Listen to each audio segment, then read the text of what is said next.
मैं भूपेंद्र। आज के इस वीडियो लेक्चर में हम चर्चा करने वाले हैं भारत में कर प्रणाली को लेकर। भारत में कर प्रणाली किस प्रकार से है, यानी कि प्रत्यक्ष कर और अप्रत्यक्ष कर। इसके अलावा वैश्विक लेवल पर जो कर प्रणालियां प्रचलित है उनके बारे में हम चर्चा यहाँ पर करने वाले हैं। मे बी पॉसिबल ये वीडियो दो पार्ट में बनेगा, ये इसका फर्स्ट पार्ट है। हालांकि इस वीडियो में मैं जीएसटी की चर्चा नहीं करने वाला हूँ। जीएसटी के बारे में हम समझेंगे पूरा अच्छे से इसके पार्ट 2, और इसके अलावा जो एक अच्छी कर प्रणाली की विशेषता क्या होती वो भी समझेंगे हम पार्ट 2 में। यहाँ पर खासकर हम चर्चा करने वाले हैं प्रत्यक्ष कर और अप्रत्यक्ष कर और वैश्विक लेवल पर जो कर प्रणालियां प्रचलित हैं वो। चलिए तो फिर शुरुआत करते हैं हम। और सबसे पहले हमारे सामने एक प्रश्न कि कर या टैक्स होता क्या है। अगर ये पूछा जाए कि कर या टैक्स के लिए एक बेसिक डेफिनेशन क्या होगी, तो इसका सिंपल सा यहाँ पर निकलेगा एक डेफिनेशन कि किसी राज्य द्वारा व्यक्तियों या विविध संस्था से जो अधिभार या धन लिया जाता है उसे कर या टैक्स कहते हैं। नॉर्मल सी चीजें यहाँ पर कि जो कर है वह राज्य से मतलब यहाँ एक तरीके संविधान में इसी टर्म्स यूज होता है राज्य। तो राज्य से मतलब सिर्फ यहाँ पर जैसे मध्य प्रदेश राजस्थान नहीं है, इसका मतलब यहाँ केंद्र सरकार से भी है, इसके अलावा राज्य सरकार से भी है, और जो यूनियन टेरिटरी संस्थान है, यूनियन टेरिटरी यानी कि जो आपके केंद्र शासित प्रदेश है उनसे भी यहाँ पर इसका मतलब निकलता है। तो कुल मिला के केंद्र राज्य या केंद्र शासित प्रदेश या जो भी सरकार वहां के व्यक्तियों और संस्थाओं, दोनों चीज याद रखिएगा, क्योंकि पर्टिकुलर व्यक्ति से भी लिया जाता है टैक्स, इसके अलावा कोई संस्था होती है उससे भी लिया जाता है यहाँ पर। तो सिंपल सा है, मुझे नहीं लगता है कि आपको टैक्स के बारे में यहाँ पर ये कोई टफ डेफिनेशन लगी होगी, सिंपल सा है। और टैक्स क्यों वसूला जाता है, तो इसका सिंपल सा है कि केंद्र और राज्य के पास अपना खुद का कोई पैसा नहीं होता है, वह आपका ही पैसा उपयोग करके उससे सड़क, मकान, इंफ्रास्ट्रक्चर, आपके लिए बिजली, यानी कि आपके लिए जो भी सुविधाएं लानी है वह आपके ही पैसों से जनरेट की जाती है। केंद्र या राज्य यानी कि प्रधानमंत्री और मुख्यमंत्री जेब का पैसा नहीं लगाता है, वह आपसे ही पैसा लेता है। अब हम बात करें कि जो कर है वह कितने प्रकार का होता है, तो मोस्टली दो प्रकार का होता है, प्रत्यक्ष कर और अप्रत्यक्ष कर, यानी कि डायरेक्ट टैक्स और इनडायरेक्ट टैक्स, इसे हम इंग्लिश में कहते हैं। नाम से यहाँ पर वैसे भी क्लियर हो जाएगी। प्रत्यक्ष कर जो हमें दिखे कि सीधा सा हमसे लिया जा रहा है सामने से, और अप्रत्यक्ष कर जो हमें नहीं पता पड़े कि वह किस प्रकार से लिया जा रहा है। चलिए तो फिर यहाँ पर हम प्रत्यक्ष कर और अप्रत्यक्ष कर के बारे में थोड़ी सी डिटेल में चर्चा करते हैं। प्रत्यक्ष कर किन्हें कहेंगे, तो इसके लिए एक डेफिनेशन हम यहाँ पर पहले चर्चा करेंगे, उसके बाद इसके एग्जाम्पल के रूप में भी हम इसे समझेंगे। तो ये कि जिस व्यक्ति या संस्था पर मतलब लगाया जाता है उसे ही इसे चुकाना पड़ता है। सबसे फैक्टर यहाँ पर ये निकलता है कि जिस पर लगाया जा रहा है उसे ही चुकाना पड़ता है, उसे हम कहते हैं प्रत्यक्ष कर। यानी कि मैंने फॉर एग्जाम्पल अगर मैं एक राज्य हूं या सरकार हूं, मैं आपसे कहूं कि मान लेते हैं फॉर एग्जाम्पल के लिए कि आपका टैक्स बनता है 10 रुपए, तो कुल मिला के 10 रुपए आपको ही चुकाने पड़ेंगे मुझे, आप इसे किसी और पर शिफ्ट नहीं कर सकते हैं। तो यहाँ पर सबसे महत्वपूर्ण चीज क्या है कि प्रत्यक्ष कर जिस व्यक्ति या संस्था पर लगाया जाता है उसे ही इसे चुकाना पड़ता है।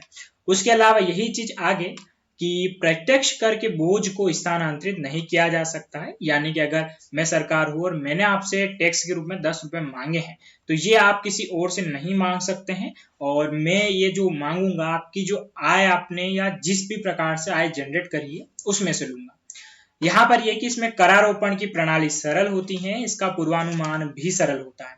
करारोपण यानी कि किसी पर लगाना हो तो बहुत ही सिंपल फंडे यहाँ पर यूज होते हैं। आसानी से किसी व्यक्ति का कितना प्रत्यक्ष कर बनेगा यह आसानी से तय किया जा सकता है। जैसे कि इनडायरेक्ट टैक्स जब आप आगे देखेंगे तब आपको क्लियरेंस होगा कि प्रत्यक्ष कर इतना सरल क्यों होता है। स्वाभाविक सी बात है, मैं एक उदाहरण के तहत समझाऊं कि मान लेते हैं कि आपकी आय 100 रुपए है और मैंने ये डिसाइड कर रखा है मैं सरकार के रूप में कि अगर आपकी आय साल भर में 100 रुपए होती तो आपको मुझे 10 रुपए देने हैं। अब इसमें कोई दिक्कत नहीं, कुल मिला के आपको भी पता है कि 10 रुपए आपको मुझे देने हैं, मुझे पता है कि 10 रुपए आपसे लेने हैं, तो यहाँ पर कोई दिक्कत वाली बात नहीं है और आसानी से ये कर का लेन देन हो जाता है। फॉर एग्जाम्पल के लिए इसमें अब क्या क्या आएंगे, जैसे कि आय कर, संपत्ति कर, निगम कर, ब्याज कर, उपहार कर, और भी बहुत सारे प्रत्यक्ष कर के क्या होते हैं, उदाहरण होते हैं। तो आशा करता हूं प्रत्यक्ष कर जो है यहाँ तक आपको अच्छे से क्लियर हुआ होगा। हालांकि इसको भी हम थोड़ा और आगे समझेंगे कि निगम कर, ब्याज कर, उपहार कर क्या होते हैं। अब यहाँ पर एक एक करके हम चर्चा करते हैं। आयकर, तो मुझे लगता है कि सबसे ज्यादा आपको जिस टैक्स के बारे में जानकारी होगी वो इनकम टैक्स ही होगा, जो आसानी से हम पता कर सकते हैं। यानी कि किसी भी व्यक्ति या संस्था की आय पर लगने वाला टैक्स क्या कहलाता है? इनकम टैक्स कहलाता है। फॉर एग्जाम्पल के लिए यहाँ पर इसकी डेफिनेशन कुछ ऐसी होगी कि किसी व्यक्ति विशेष की शुद्ध आय पर आयकर लगाए जाने का प्रावधान है। और ये जो पूरा वसूली करने का डिपार्टमेंट किसके हाथ में? CBDT, central board of direct tax, यही पूरा का पूरा यहाँ पर देखता है इनकम टैक्स के बारे में। तो ये तो सिंपल तरीके से हम इसको समझ सकते हैं यहाँ पर। जैसे कि भारत सरकार ने करारोपण यानी कि इनकम टैक्स किस पर कितना किस प्रकार से लगाया जाएगा ये भी डिसाइड कर रखा है। इस टेबल के थ्रू हम समझ सकते हैं। जैसे कि अगर कोई व्यक्ति प्रतिवर्ष, इस बात का खास ध्यान रखे कि हमारे यहाँ पर वित्तीय वर्ष कब से कब तक होता है? 1 अप्रैल से 31 मार्च तक होता है। तो यानी कि कोई भी व्यक्ति इस वर्ष के दौरान, यानी कि वो तो बात एक साल भर की ही है, इस दौरान अगर 2.5 लाख रुपए तक कमाता है साल भर में, तो उसे कोई टैक्स नहीं देना पड़ता है। यानी कि 2.5 लाख रुपए भारत में एक अधिकतम सीमा है, वहां तक कोई व्यक्ति प्रतिवर्ष कमाता है तो उसे फिर वहां पर कोई टैक्स देने की जरूरत नहीं है। ये थोड़ा कंपैरिजन भी मैं आपको बता देता हूँ पिछले और नए कर के दर में। हालांकि हमें ज्यादा मतलब इससे होना चाहिए, इससे कोई खास विशेष मतलब नहीं है। अब यहाँ पर INR यानी कि इंडियन रुपीस, अगर कोई भारतीय रुपये में 2.5 लाख से 5 लाख रुपए तक कमाता है तो उसे जितना भी कमाता है उसका 5% क्या देना पड़ेगा? टैक्स। 2.5 लाख से मतलब ये कि अगर वो 2,50,000 1 रुपया भी कमाता है तो यहाँ पर उस पर टैक्स लगना शुरू हो जाएगा। तो यहाँ पर 5% से मतलब ये कि जो 2.5 लाख रुपए हैं इसका 5% निकाला जाएगा, और इसका 5% जो भी बनेगा वह सरकार को क्या करना पड़ेगा? देना पड़ेगा। अब इसमें 2.5 लाख के बाद में चाहे वो 3.5 लाख हो, 4.5 लाख हो, 6.5 या 7.5 तक हो, 7.5 तक जितनी भी राशि है उसका यहाँ पर कितना देना पड़ेगा उसे? सॉरी, मैं इसकी बात कर रहा हूँ फिलहाल तो। हाँ, 2.5 लाख से 5 लाख तक में उसे कितना देना पड़ेगा? 5% देना पड़ेगा। लेकिन जैसे अगर वो 5 लाख से 7.5 लाख के बीच में कमाता है तो उसे 10% उसका टैक्स देना होगा। तो यहाँ तो कोई कंफ्यूजन होगा नहीं इनकम टैक्स में कि जितनी राशि कमा रहा है उसका 10% निकाल लीजिए, वो देना रहेगा। इसके बाद 7.5 लाख से 10 लाख तक कोई कमाता है तो उसे 15%, और 10.5 लाख से 12.5 लाख तक तो 20, ये बढ़ता जाता है आगे 15 लाख से ऊपर 30%। लेकिन यहाँ पर एक बात और जान लीजिए आप, थोड़ा सा इंटरेस्टिंग पहलू भी है कि अगर कोई व्यक्ति, जैसे कि मान लेते हैं हम आपको बताते हैं 15 लाख से ऊपर 30% लग रहा है, तो यहाँ पर एक्चुअल में होता क्या है कि उस व्यक्ति पर यहाँ पर ये वाला 5 लाख रुपए पर 5% भी लगेगा, उसकी राशि पर 7.5 लाख रुपए पर 10% भी लगेगा। यानी कि अलग अलग स्लैब में लगता है। ऐसा नहीं कि 15 लाख रुपए उसने बता दिए तो डायरेक्ट 30% चिपका दिया जाएगा, ऐसा नहीं। 30% भी तो लगेगा, लेकिन इसके अलावा बीच की जो स्लैब्स हैं ये भी थोड़ी थोड़ी लगेगी। खैर, ज्यादा कंफ्यूज होने की आपको जरूरत है नहीं। आप तो सिर्फ इतना याद रख लीजिए कि वर्तमान कंडीशन में ये टर्म्स जो है टेबल के रूप में कभी एग्जाम पॉइंट ऑफ व्यू से मेंस में पूछ लिया जाए तो आपको ये कुछ फिगर्स यहाँ पर पता होने चाहिए कि ये जो इनकम टैक्स की नई दरें हैं वो क्या है। आशा करता हूँ यहाँ तक की जो चीजें हैं वो आपको सब क्लियर हो गई होगी। आगे हम बढ़ते हैं और नेक्स्ट पे हम चर्चा करते हैं यहाँ पर। अब दूसरा है हमारे पास में निगम कर, यानी कि मैं चर्चा किसमें कर रहा हूं यहाँ पर, जो प्रत्यक्ष कर है उन प्रत्यक्ष कर में मैं आपको एक एक एक्सप्लेन कर रहा हूं। आयकर एक्सप्लेन कर दिया, अब निगम कर क्या होता है इसको समझ लेते हैं। इसे बोलते हैं कॉर्पोरेट टैक्स, यानी कि आप ये भी कह सकते हैं कंपनी टैक्स भी, या कॉर्पोरेशन टैक्स भी इसे कहा जा सकता है। कोई भी अगर भारतीय कंपनी है उस पर यहाँ पर क्या लगता है? प्रत्यक्ष कर लगता है। जैसे कि इसकी कोई डेफिनेशन पहले हम देख लेते हैं कि किसी कंपनी विशेष की शुद्ध वार्षिक आय पर लगने वाला यह प्रत्यक्ष कर है वर्तमान में 22%। यानी कि कंपनी के ऊपर, व्यक्ति के ऊपर लगेगा वो अलग यहाँ पर फॉर्मेट है, कंपनी के ऊपर। जैसे कि मैं आपको बताता हूँ, मान लेते इसके लिए टर्म्स है, मानने वाली बात नहीं है। टर्म्स है कि अगर कोई कंपनी साल भर का टर्नओवर 400 करोड़ से ज्यादा हो तो उसे यहाँ पर 22% क्या देना पड़ता है? टैक्स देना पड़ता है। यानी कि 400 करोड़ रुपए साल भर का लाभ की बात नहीं कर रहा हूं मैं, शुद्ध टर्नओवर से मतलब ये होता है कि 400 करोड़ में वो उसने जो खरीदा, कच्चा माल बेचा, सब कुछ शामिल है इसमें, ऑल ओवर। और टर्नओवर में आपको पिछले वीडियो लेक्चर में बता भी चुका हूं कि टर्नओवर किसे कहते हैं, जब मैंने MSME पढ़ाया था। तो 400 करोड़ का अगर टर्नओवर हो तो उसे फिर उसमें से 22% क्या देना पड़ता है, टैक्स यहाँ पर देना पड़ता है। इसे बोलते हैं कॉर्पोरेट टैक्स। जैसे कि भारत में बिड़ला है, टाटा, महिंद्रा और एचडीएफसी बैंक, जो भी बैंक्स वगैरह हैं या बड़ी बड़ी कंपनियां जिनका टर्नओवर 400 करोड़ से ज्यादा हो, उन्हें उनका 22% देना पड़ता है। हालांकि ये कुछ समय पहले ही कटाया गया, पहले ये 30% था, हालांकि इस पे और टैक्स जोड़ के ये 25% के आसपास चला जाता है। लेकिन आपकी जानकारी में आपको क्या याद रखना है कि कोई भी कंपनी जो अच्छा खासा कमाती है और 400 करोड़ से ज्यादा हो, उसे अपने जितना भी ऑल ओवर मुनाफे की हम बात कर रहे हैं, उसका 22% यहाँ पर किसको देना पड़ता है, भारत सरकार को देना पड़ता है। और एक महत्वपूर्ण जानकारी ये कि भारत सरकार को सर्वाधिक जो टैक्स है वो निगम कर से ही मिलता है, ना कि आय कर या दूसरे कर से। ये सबसे महत्वपूर्ण है और एज प्रीफेक्ट भी आप इसे याद रख सकते हैं। तो आशा करता हूं सरल भाषा में समझिए, किसी भी कंपनी पर लगने वाला टैक्स क्या कहलाता है, निगम कर कहलाता है। आगे हम बढ़ते हैं, नेक्स्ट देखते हैं हम उपहार कर। ये भी एक डायरेक्ट टैक्स है। अब इसमें होता क्या है, फॉर एग्जाम्पल के लिए कि कोई भी व्यक्ति, मान लेते हैं कि ए व्यक्ति एक कार जो है वो बी व्यक्ति को क्या करता है, गिफ्ट करता है। इस दौरान बी व्यक्ति जो है उसके ऊपर जो टैक्स लगता है उसे कहते हैं हम उपहार कर। लेकिन यहाँ पर बात कार की नहीं है, ये तो एग्जाम्पल है। यहाँ पर पहले हम पढ़ लेते हैं। ओके, यहाँ पर ये थोड़ा सा लिखा हुआ है प्रत्यक्ष कर। ओके, यह एक प्रकार का प्रत्यक्ष कर है। इसके तहत विवाह आदि पर निकटवर्ती रिश्तेदारों से मिले उपहार को छोड़कर 50,000 से अधिक मूल्य के उपहार प्राप्त करने पर उपहार मूल्य का 30% आयकर देना होता है। यानी कि शादी वगैरह में तो भारत में होते रहते हैं। इसके अलावा जो एज ए कोई गिफ्ट देते हैं, बहुत सारी बार आपने सुना होगा कि जो कंपनी के मालिक होते हैं बहुत सारी बार बोनस के रूप में कार गिफ्ट करते हैं, या बहुत सारी बार ऐसा आपने सुना होगा। तो अगर वो जो गिफ्ट है वो 50,000 से ज्यादा का हो तो उसका 30% जिस व्यक्ति को मिला है उस व्यक्ति को देना पड़ेगा, क्योंकि स्वाभाविक सी बात है जिसको मिल रहा होगा वो उसकी आय में जनरेट हो जाएगा। तो ये किसके तहत आ जाएगा, आयकर के रूप में आ जाएगा, चाहे उसकी सालाना आय 2.5 लाख रुपए से कम भी क्यों ना हो। लेकिन जो कार की जितने भी कीमत होगी, मान लेते हैं कार की कीमत 10 लाख रुपए है, तो इस 10 लाख रुपए की कीमत का 30% जो है वो निकलकर जो राशि आएगी वो उसे इनकम टैक्स में देना रहेगी। तो ये क्या कहलाता है, उपहार कर। और ये भी एक प्रकार का क्या है, डायरेक्ट टैक्स है। ये याद रखिएगा, इसमें जिस व्यक्ति को मिलता है उसके इसमें गिना जाता है, क्योंकि ये अब इसकी संपत्ति हो चुकी है ना कि इसकी। ओके, चलिए, तो आशा करता हूं उपहार कर भी आपको समझ में आया होगा। अब उसके बाद हम नेक्स्ट चर्चा करते हैं ब्याज कर की। ब्याज कर भी सिंपल सा है, ये भी एक डायरेक्ट टैक्स की हम चर्चा कर रहे हैं, उसी के अंतर्गत है। तो किसी एक वित्त वर्ष में आपको ब्याज से अगर 10,000 रुपए से अधिक की कमाई होती है तो बैंक इस पर टीडीएस काटते हैं। और अगर आपके बैंक खाते में पैन नंबर दिया हुआ तो टीडीएस तो 10% ही कटेगा, लेकिन अगर नहीं दिया हो तो ये 20% तक कटेगा।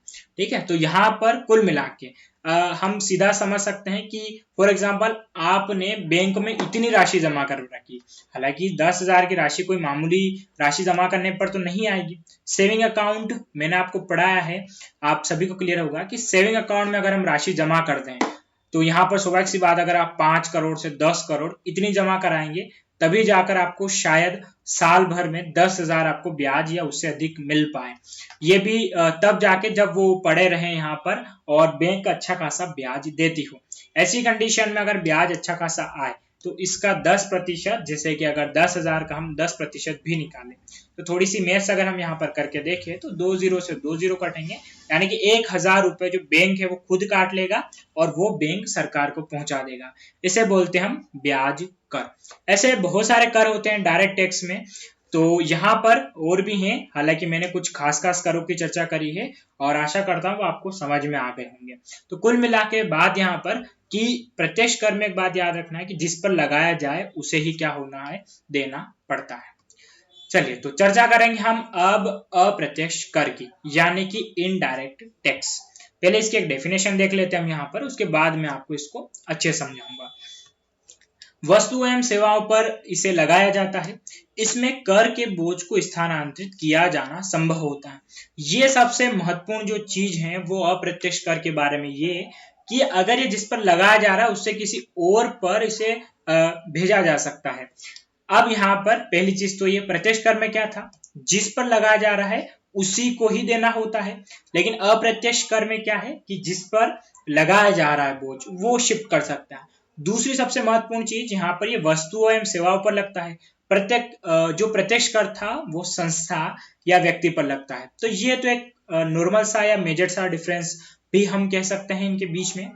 दूसरा ये कि इसमें करारोपण की प्रणाली कठिन होती है, यानी कि इसमें ये अंदाजा लगाना कि किस पर कितना कर कहां पर लगने वाला है ये थोड़ा सा डिफिकल्ट सा होता है। प्रत्यक्ष कर में सीधा समझ में आता है, यहाँ पर टैक्स पे टैक्स टैक्स पे टैक्स लगते जाते हैं।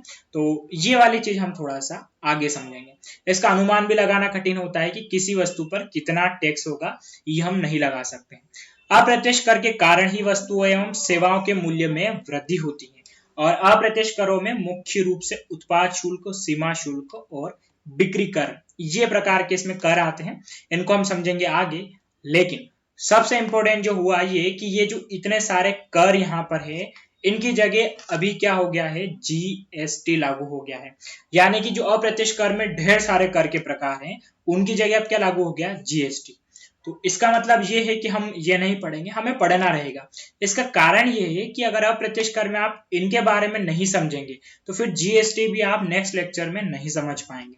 तो इसके लिए सबसे इंपॉर्टेंट चीज क्या है कि हमें यह समझना पड़ेगा कि अप्रत्यक्ष कर कौन कौन से होते हैं। और ऐसा आवश्यक नहीं है कि ये पूर्ण रूप से समाप्त हुए हैं, अभी भी कुछ कुछ सीमा में ये लागू हैं। और दूसरी बात याद रखें कि जीएसटी सिर्फ और सिर्फ अप्रत्यक्ष कर की जगह एक्सचेंज हुआ है, ना कि प्रत्यक्ष कर। यानी कि अगर आपसे ये कहा जाता है कि एक देश एक कर, तो ऐसा संभव वास्तव में नहीं। ये जब हम नेक्स्ट वीडियो लेक्चर में चर्चा करेंगे तब समझ में आएगा। तो यहाँ पर एक बेसिक चीज जो आपको अप्रत्यक्ष कर के बारे में वस्तु एवं सेवाओं पर लगती है, जिस पर लगाया जाता है वो इसको ट्रांसफर कर सकता है और इसी के कारण से ही वस्तुओं के मूल्य में वृद्धि होती है। फॉर एग्जाम्पल के लिए हम कुछ यहाँ पर देख लेते हैं। जैसे कि मैं आपको उदाहरण समझाता हूँ अप्रत्यक्ष कर नॉर्मल कंडीशन में कैसे काम करता है। मान लेते हैं कि कोई फैक्ट्री अगर एक कार बनाती है तो बनाने के ऊपर उसके ऊपर जो एक टैक्स लगता है उसे कहते हैं उत्पाद शुल्क या एक्साइज ड्यूटी भी से कहते हैं। यह आपने अक्सर सुना होगा। तो किसी भी वस्तु का अगर उत्पादन होता है तो उस पर क्या लगता है, एक्साइज ड्यूटी। हालांकि ये सब जीएसटी में शिफ्ट हो गया, लेकिन मैं आपको उसी तरीके समझाऊंगा जैसे कि वर्तमान में है, ताकि आपको अच्छे समझ में आएगी ये चीजें। उसके बाद में अगर कोई वस्तु बनती है तो उस पर क्या लगता है, उत्पाद शुल्क। उसके बाद अगर यह वस्तु जैसे फॉर एग्जांपल ये कार ही बनी है, ये कार अगर माल के रूप में एक राज्य से दूसरे राज्य में जाता है भारत में, जैसे कि दिल्ली में बना है और दिल्ली में बनने के बाद ये एमपी में बिकने के लिए आती है, तो जब ये सीमा क्रॉस करती है तो सीमा यानी कि राज्य भी इस पर टैक्स लगाता है, उसे कहते हैं चुंगी कर। यानी कि जब कोई भी माल एक सीमा से दूसरे सीमा में जाता है तो उस पर क्या लगता है, चुंगी कर। अंतिम रूप से जब ये माल अगर बिकता है तो इस पे लगता है बिक्री कर। यानी कि अप्रत्यक्ष कर आप देखेंगे कि इस कार पर 3 जगह लग गया है। एक तो जब ये बनी तब लगा, उसके बाद जब अगर इसने सीमा क्रॉस करी तब लगा, उसके बाद अंतिम रूप से अगर इसकी बिक्री हुई तब भी लगा। सेल्स टैक्स इसे कहते हैं। अब यहाँ पर फॉर एग्जाम्पल इस कार की कीमत 10 लाख रुपए हो तो हम यहाँ पर एक अंदाजा नहीं लगा सकते हैं कि इसमें से कितना टैक्स अप्रत्यक्ष है। और अप्रत्यक्ष है सही तो इसमें बहुत सारे कि यहाँ पर कितना लगा, यहाँ कितना लगा, यहाँ कितना लगा, ये भी समझना हमारे लिए क्या हो जाएगा, कठिन हो जाएगा।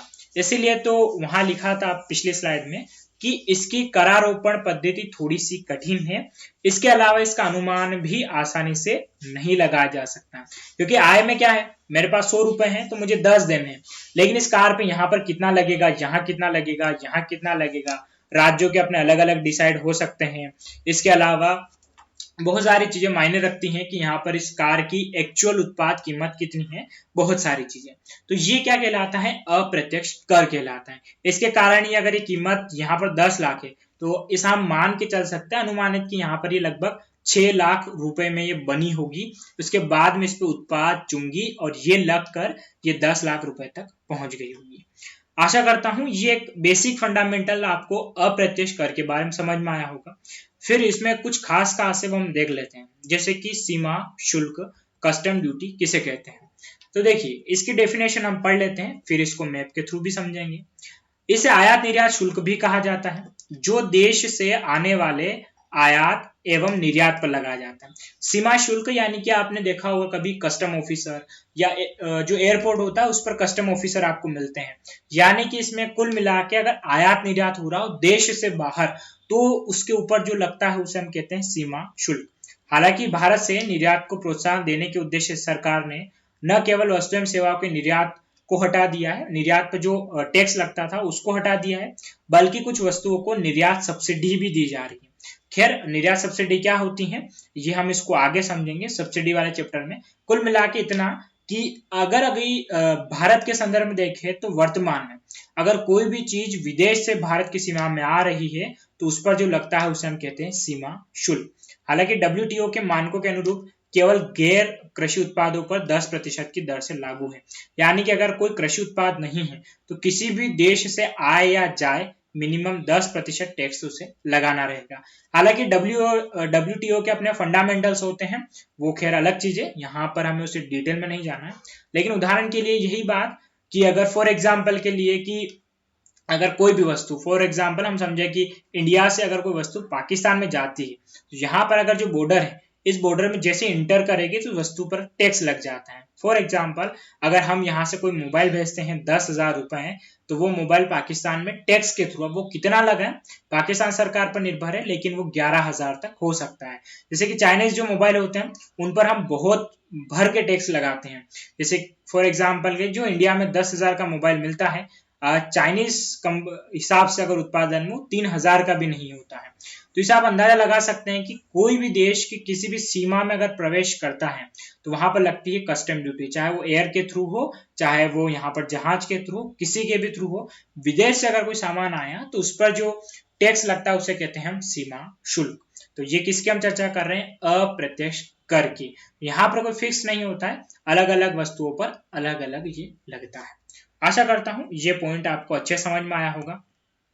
नेक्स्ट हम चर्चा करते हैं केंद्रीय बिक्री कर की। अब केंद्रीय बिक्री कर क्या होता है, ये भी इनडायरेक्ट टैक्स में आएगा। तो यहाँ पर क्या होता है कि केंद्र द्वारा दो राज्यों के बीच व्यापार पर केंद्रीय बिक्री कर लगाया जाता है। हालांकि GST के बाद ये समाप्त हो गया है।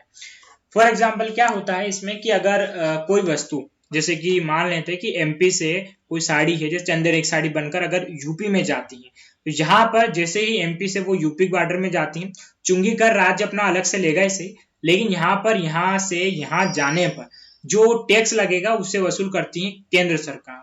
तो इसे बोलते हैं हम केंद्रीय बिक्री कर।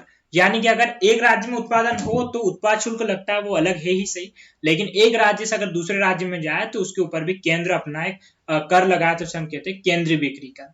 थोड़ा सा आपको भी अब लगने लगा होगा कि ये काफी कॉम्प्लिकेटेड है यहाँ पर चीजें, कि अगर देखा जाए तो एक तो उत्पाद शुल्क अलग से लग रहा है, उसके बाद वस्तु इस सीमा में जा रही तो चुंगी कर अलग से लग रहा है, फिर इन पे ऑल ओवर सरकार का अपना केंद्रीय बिक्री कर लग रहा है। तो इसकी जगह ऑल ओवर क्या शिफ्ट हो गया, यहाँ पर चीजें आ गई GST। ये हम चर्चा करेंगे नेक्स्ट वीडियो लेक्चर में। इसके बाद नेक्स्ट है और भी अगर हम बात करें तो बहुत सारे प्रकार होते हैं अप्रत्यक्ष कर में, जैसे कि मनोरंजन कर, सेवा कर। मनोरंजन जैसे कि अगर कभी आप मूवी देखने टॉकीज में जरूर गए होंगे तो वहां पर जरूर देखिएगा आप स्लिप में साफ लिखा होगा कि इस पे टैक्स जो है, जैसे कि 30 रुपए की टिकट है तो उस पर 2 रुपए मनोरंजन टैक्स लगता है। हालांकि अब तो आपको वहां पर GST लिखा हुआ दिखेगा और उसमें SGST IGST ऐसा लिखा हुआ दिखेगा। यानी कि कोई भी जैसे मनोरंजन कर लगता है। सेवा कर जैसे कि फॉर एग्जाम्पल कोई बसेस चलती हैं तो बस का टिकट जो हो उसमें भी सेवा कर शामिल होता है। होटल अगर कोई चला रहे तो उन्हें भी अपना सेवा कर देना होता है। बहुत सारे कर्ज होते हैं। तो टैक्सेस की मैं बात कर रहा था, तो ये कुछ खास खास कर के हमने चर्चा कर ली। खैर अप्रत्यक्ष कर तो सब GST में शिफ्ट हो गया है, लेकिन ये समझाना इसलिए आवश्यक था मेरे लिए क्योंकि जब मैं आपको GST पढ़ाऊं तब ऐसा ना हो कि ये सारे शब्द आपके लिए नए हो और क्यों लगाया गया उसके पीछे ये कारण हमें समझना आवश्यक था। आशा करता हूं अप्रत्यक्ष जो टैक्स हैं वो भी आपको अच्छे से समझ में आ गए होंगे। तो यहाँ पर चर्चा करी हमने प्रत्यक्ष कर और अप्रत्यक्ष कर के बारे में। अब उसके बाद हम एक टर्म्स और समझ लेते हैं, कराघात और करापात। टैक्स की जब बात आएगी तो इकोनॉमी के अकॉर्डिंग ये समझना हमें बहुत जरूरी है। इसको पहले एज ए डेफिनेशन के थ्रू हम देखते हैं, फिर मैं आपको एक अच्छा सा एग्जाम्पल के थ्रू समझाऊं। पहले तो ये कि कर के प्रथम आघात को कराघात कहते हैं। अब ये क्या है इसको समझते हैं। जैसे कि फॉर एग्जांपल सरकार कर जमा कराने का दायित्व जिस व्यक्ति पर डालती है उस पर कराघात होता है, किंतु कर भार के अंतिम आघात बिंदु पर करापात होता है। ये थोड़ा सा डिफिकल्ट है, चलिए फिर भी इसको और समझने की कोशिश करते हैं। अतः करापात उस व्यक्ति पर पड़ता है जो कर के भार को किसी अन्य व्यक्ति पर डालने में असमर्थ हो। कुल मिला के फॉर एग्जाम्पल के लिए एक आगे एग्जाम्पल समझाऊंगा, अभी के लिए इतना कि अगर सरकार ने कहा ए व्यक्ति को कि आपको मुझे टैक्स देना है, तो ये किसी और को टैक्स अपना बांट नहीं सकता, इसे ही देना पड़ेगा। तो इस पे क्या हो रहा है, आघात हो रहा है, कराघात इसे कहेंगे। लेकिन अगर इसने कहा सरकार ने कहा ए व्यक्ति को कि आप मुझे टैक्स दीजिए, इसने बी व्यक्ति को कहा कि तुम टैक्स दो, बी ने सी को कहा तुम टैक्स दो, लेकिन सी किसी को कह नहीं सकता है, तो ये अंतिम शख्स क्या कहलाएगा, करापात इस पर कहलाएगा। चलिए चिंता वाली कोई बात नहीं है, एक अच्छे से एग्जाम्पल के थ्रू समझते हैं। मान लेते हैं कि कोई बुक से जो है रफ नोट या कोई भी आप समझ लीजिए, कोई कंपनी है जो उत्पादक करती है, बुक्स वगैरह बनाती है। ओके, अब स्वाभाविक सी बात है कि अगर इस पे ये बना रही है तो इसकी पूरी कंपनी पर कुछ तो टैक्स लगेगा। निगम कर की मैं बात नहीं कर रहा हूँ, उत्पाद शुल्क जैसे कि हमने समझा है वो। लेकिन होगा क्या कि ये अपनी किताबें स्वाभाविक सी बात किसको बेचेगा, थोक विक्रेता को बेचेगा। तो होता क्या है कि इसके ऊपर जितना कर लगेगा, मान लिया कि सरकार ने कहा कि आपको हर एक बुक जो है उस पर हमें 1 रुपया देना है, ठीक है, तो ये क्या करेगा कि 1 रुपया इस बुक में जोड़कर नेक्स्ट वाले शख्स को दे देगा, यानी थोक विक्रेता के पास ही उस बुक का मूल्य जोड़ के दे देगा टैक्स साथ में। अब एक्चुअल में जो टैक्स का पे करने वाला वो कौन हो गया, थोक विक्रेता हो गया। ये व्यक्ति टैक्स नहीं देगा, इसने टैक्स का पैसा इस थोक विक्रेता का जो माल बेचा उसी में ऐड कर दिया और टैक्स का पैसा इसने ले लिया। अब इस व्यक्ति को पता है कि टैक्स मुझे भी देना पड़ेगा, तो ये क्या करता है, जो अंतिम व्यक्ति खरीदार है, यानी कि अगर मैं किसी जो स्टेशनरी बुक है, स्टेशनरी की दुकान है, वहां से अगर बुक लेने गया तो मैं तो किसी और को कह नहीं सकता। अगर उसने कहा कि 50 रुपए आपको देना है बुक के, तो मैं तो 50 रुपए दूंगा। अब इस 50 में टैक्स यहां से शामिल, यानी कि 5 रुपया टैक्स इसके ऊपर लगा था वो शामिल था, वो इसने इसके ऊपर शिफ्ट कर दिया था। अब इसके ऊपर जो टैक्स लग रहा था 5 रुपए, तो ये इसने और अपना टैक्स जोड़ के 5 रुपए यानी कि 10 रुपए और लगा दिया। अब वो 10 रुपए वहन किसे करने हैं, मुझे करने हैं, यानी कि मैं अंतिम खरीदार हूं। तो अंतिम खरीदार मैं हूं, तो इस कंडीशन को कहते हैं करापात, यानी कि अंतिम कंडीशन में कर का आपात तो मेरे ऊपर हुआ है, मैं अब किसी और के ऊपर कर को शिफ्ट नहीं कर सकता हूं। तो ये जो पूरी प्रोसेस है यहां से लगाकर यहां तक की आने की, इसमें पूरी प्रोसेस को अंतिम व्यक्ति जो अपना कर किसी दूसरे पर शिफ्ट करने में असमर्थ होता है उसे कहते हैं हम करापात।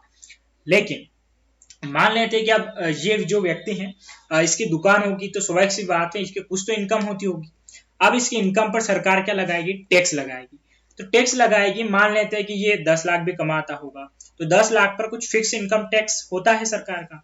अब ये इनकम टैक्स ये हमारे ऊपर तो बिल्कुल शिफ्ट नहीं कर सकता है, क्योंकि इसमें से राशि हमें कोई बांट नहीं रहा है, ये तो इसकी सालाना आय है।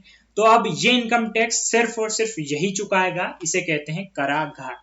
यानी कि अगर सरकार ने फर्स्ट बार किसी पर कर आरोपित किया और उसे ही देना पड़े, तो वो क्या कहलाती, कंडीशन कराघात। लेकिन अगर सरकार ने किस पर आरोपित किया है और वो किसी शिफ्ट करता जाए दूसरे तीसरे पर, और अंतिम व्यक्ति जो शिफ्ट ना कर पाए उसे हम कहेंगे करापात। आशा करता हूं कोई कंफ्यूज वाली बात यहाँ पर नहीं होगी। यहाँ पर शिफ्ट नहीं किया जा सकता है कर, उसे कहते हैं कराघात, और जहां पर शिफ्ट किया जा सकता है और अंतिम व्यक्ति पर आ जाए उसे कहते हैं करापात। पिछले स्लाइड की जो डेफिनेशन है अब वो आपको यहाँ पर समझ में आ गई होगी। और ये जो पूरा यहाँ पर कॉन्सेप्ट है इधर से उधर शिफ्ट करने का, ये वाला मैं आपको थोड़ा और अच्छे से बता देता हूँ इसे। ये जो कर शिफ्ट हुआ, यहाँ से इस व्यक्ति ने इस पर शिफ्ट किया, इस व्यक्ति ने इस पर शिफ्ट किया, इसे बोलते हैं हम कर विवर्तन, यानी कि शिफ्टिंग ऑफ टैक्सेशन।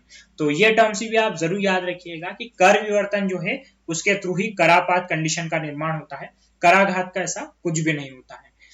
चलिए, तो आशा करते हैं आपको करापात और कराघात में जो मेनली डिफरेंस है वो आपको अच्छे से समझ में आया होगा।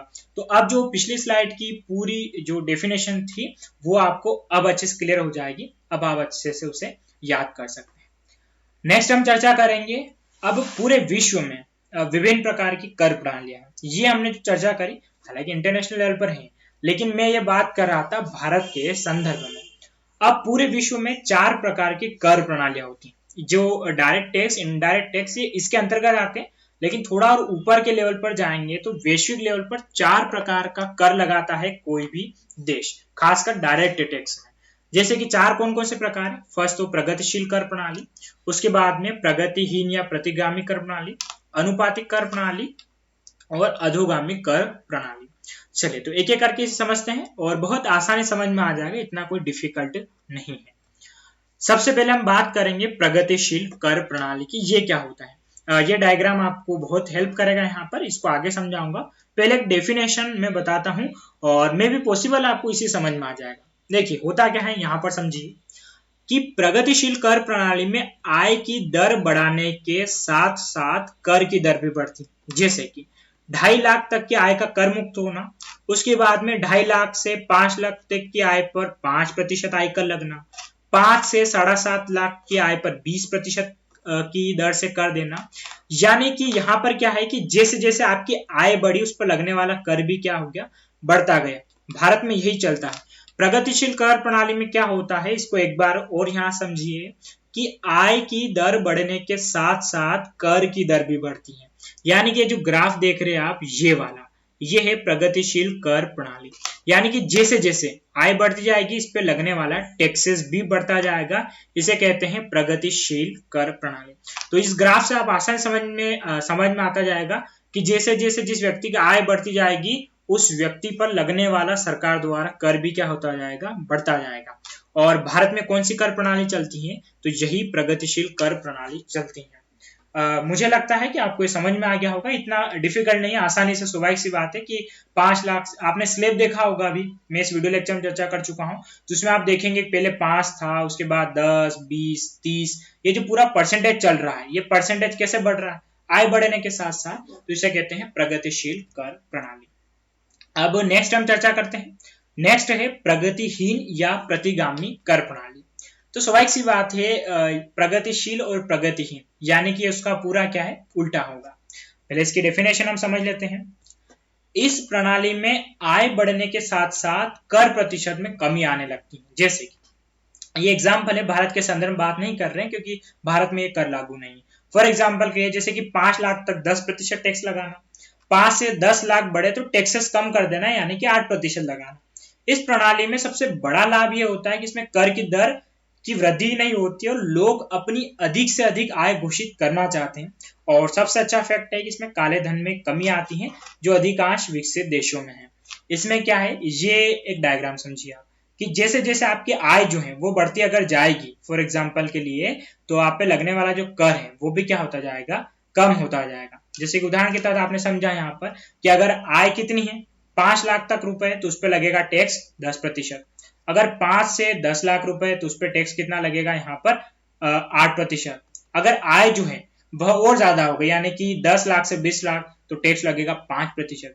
अब इसमें सबसे बढ़िया फायदा क्या है कि व्यक्ति चाहेगा कि उसकी आय ज्यादा घोषित हो ताकि जो कर है वो कम लगे। फॉर एग्जाम्पल के लिए कि अगर आपकी आय कितनी रह जाए, मान लेते 5 लाख तक ही आपने अगर अपनी आय बताई, तो इस पर टैक्स आपको कितना लगेगा, 10%। लेकिन जैसे जैसे अगर आपने आय अपनी 5 लाख की बजाय 6 लाख भी घोषित कर दी, तो आपको इसका देना पड़ेगा 8%। दो मैथमेटिकल रूप में स्वाभाविक सी बात है, इसका जो नंबर निकलेगा इससे तो ये कम ही होगा। इसमें सबसे अच्छी बात क्या होती है कि व्यक्ति ज्यादा से ज्यादा कमाने की कोशिश करता है और सब चाहते हैं कि हम अपनी अधिक आय घोषित करें ताकि उस पर टैक्सेस जो है वो कम लगेगा। ये होता है भारत में। समस्या है कि व्यक्ति क्या करते हैं, अपना इनकम टैक्स छुपाते हैं।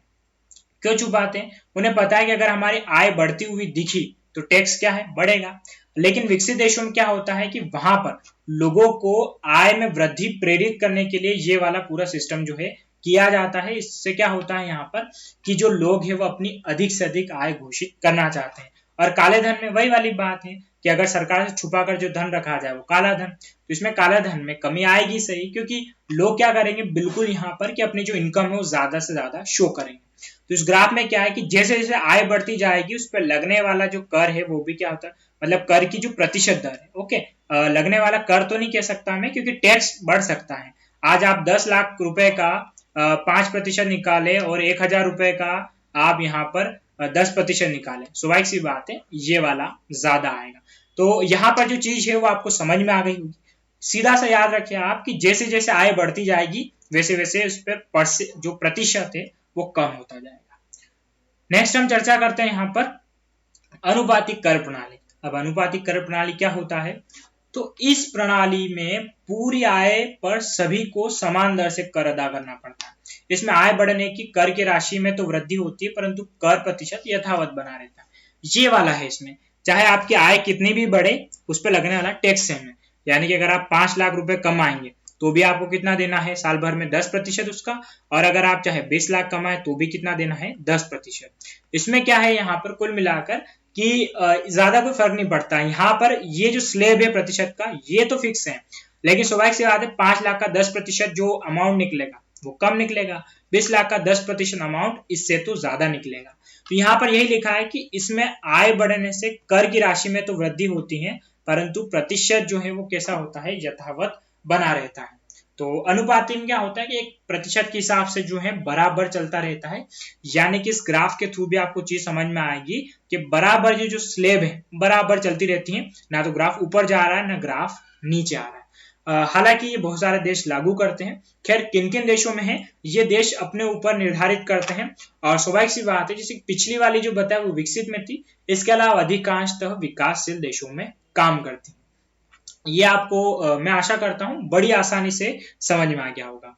इसके बाद अंतिम हम बात करेंगे अधोगामी कर प्रणाली, यानी कि स्वाभाविक सी बात है कि जिसमें क्या हो, ग्राफ जो है थोड़ा चले फिर फ्लैट हो जाए। पहले इसको समझते हैं। इसमें एक सीमा तक आय बढ़ने पर कर प्रतिशत में वृद्धि होती है, किंतु उसके बाद उससे ऊपर कितनी भी आय हो कर की दर जो है वो समान होती है। जैसे कि ये लिखा ग्राफ, अब देखिए कि एक सीमा तक क्या हो रहा है कि जैसे जैसे आय बढ़ी उस पर लगने वाला दर भी क्या है प्रतिशत में वो बढ़ गया। लेकिन अगर फिक्स कर दिया कि इतनी आय जो आपने प्राप्त कर ली उसके बाद जो दर है वो फिक्स और फिक्स लगेगी। यहाँ पर जैसे उदाहरण हम समझ लेते हैं कि 2012-13 के बजट के अनुसार 5 से 10 लाख की वार्षिक आय पर 20% आयकर सीमा निर्धारित की गई, किंतु 10 लाख से अधिक आय पर केवल एक समान दर 30% निर्धारित की गई। यानी कि अगर 5 से 10 लाख रुपए तक अगर व्यक्ति कमा लेता है तो उस पर 20% देना है, लेकिन अगर वह 10 लाख से अधिक कमाता है तो उसे कितना देना है 30%। चाहे वह 1 करोड़ भी कमा ले साल भर के तो भी उसे कितना देना है 30%। यानी कि एक टाइम तक तो ग्राफ बढ़ता है, जैसे कि 5%, फिर 7%, 10%, लेकिन उसके बाद सरकार फिक्स कर दे कि इसके बाद जो है वो सब पर कितना लिया जाएगा 10%, यानी कि अधोगामी। मतलब एक तरीके से तो ये गमन करता है लेकिन बाद में अधः स्थिति यानी कि बराबर आने लग जाता है, इसे कहते हैं हम अधोगामी का। तो ये वैश्विक लेवल पर जो पूरी की पूरी प्रणाली जो है वो प्रचलित है। अब आशा करता हूं कि इस ग्राफ में मैं अंतिम रूप से आपको समझा देता हूं एज ए रिवीजन के फॉर्म में कि प्रगतिशील में क्या होगा कि जैसे जैसे आय बढ़ेगी उस पर लगने वाला जो टैक्स है वो भी क्या होता जाएगा, बढ़ता जाएगा। इसे हम कहेंगे प्रगतिशील कर प्रणाली। भिलाई दूसरा यहाँ पर प्रगतिहीन मतलब क्या कि अगर जैसे जैसे आय बढ़ेगी तो उस पर लगने वाला जो कर है वो भी क्या होता जाएगा, कम होता जाएगा। जैसे कि अभी मैंने एग्जांपल लिया था, पहले 10%, फिर 8%, फिर 5%। तीसरा क्या है, अनुपातिक कर प्रणाली, यानी कि कोई चेंजेस नहीं, फिक्स है। सरकार ने डिसाइड किया 10%, तो हर एक इनकम जो हो रही साल भर में उसमें कितना 10%, उसे कहेंगे अनुपातिक कर प्रणाली। और अधोगामी में क्या होगा कि एक समय तक तो ये पूरा का पूरा कर प्रणाली बढ़ेगी, लेकिन उसके बाद में बिल्कुल फ्लैट ग्राफ चलने लग जाएगा अनुपातिक कर की तरफ से, इसे कहेंगे हम अधोगामी कर प्रणाली। चलिए साथियों, तो मैं आशा करता हूं कि मैं आपको समझाने में सफल रहूंगा कि ये पूरा जो टैक्स सिस्टम है वो कैसे काम करता है। आज के इस वीडियो लेक्चर में हमने यही जाना कि डायरेक्ट टैक्स और इनडायरेक्ट टैक्स क्या होता है, इसके अलावा वैश्विक लेवल पर जो कर प्रणाली है वो किस प्रकार से काम करती है। अब इस प्रश्न के पूरे वीडियो लेक्चर के बाद में आपके सामने जो प्रश्न है वो ये कि वैश्विक संदर्भ में प्रचलित कर प्रणालियों में से कौन सी कर प्रणाली सबसे उचित है, अपने मत रखिए। यानी कि वीडियो में मैंने आपसे डायरेक्ट इनडायरेक्ट टैक्स की चर्चा नहीं करी। जो अभी अंतिम वीडियो के एंड में जो मैंने आपको 4 वैश्विक लेवल पर कर प्रणाली बताई है उसमें आपको कौन सा उचित लगता है, इसमें आपके व्यक्तिगत मत हो सकते हैं। यानी कि कोई फिक्स नहीं है, गूगल का भी आप सहारा ना ले तो बेहतर, आप खुद इसको समझे कि वास्तविकता में कौन सा सही होगा। और चाहे तो आप इसमें विकसित और विकासशील दोनों देशों के संदर्भ में अपने अलग अलग मत उस उत्तर में रख सकते हैं। आपके पास 100 वर्ड हैं और आप इसके लिए अच्छा सा डायग्राम भी जरूर बनाएं। चलिए साथियों, तो मैं आशा करता हूं कि ये वीडियो लेक्चर आपको अच्छे समझ में आएगा। नेक्स्ट वीडियो लेक्चर में हम चर्चा करेंगे जीएसटी और जीएसटी से पहले ये आपको वीडियो देखना बहुत जरूरी है। जीएसटी को समझेंगे नेक्स्ट वीडियो लेक्चर में बहुत डिटेल से। आज का वीडियो लेक्चर यहीं समाप्त होता है। आप सभी का बहुत बहुत धन्यवाद।